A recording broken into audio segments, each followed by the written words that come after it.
السلام علیکم ورحمۃ الله. تاسو به د اذان اوازونه اورئ.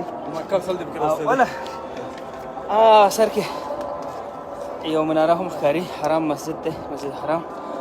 او دې خوا لاندې آبادي ده. موږ چېرته روان یو دا به مې درته ووایم. دې ماښام کې هغه سر چې دی تاسو ته ښکاري کوم ځای نه راغلو، زو هغه ځای ته کوم ځای کې رسول الله صلی الله علیه وسلم باندې اوله وحی را نازل شو. جبل النور یا جبل النور ته بل شوی غار حرا. غار حرا خو باندې غار دی، هغه غار ثور دی. نه غار حرا او جبل النور ډېر پورته دی. زه حیران دې ته یم چې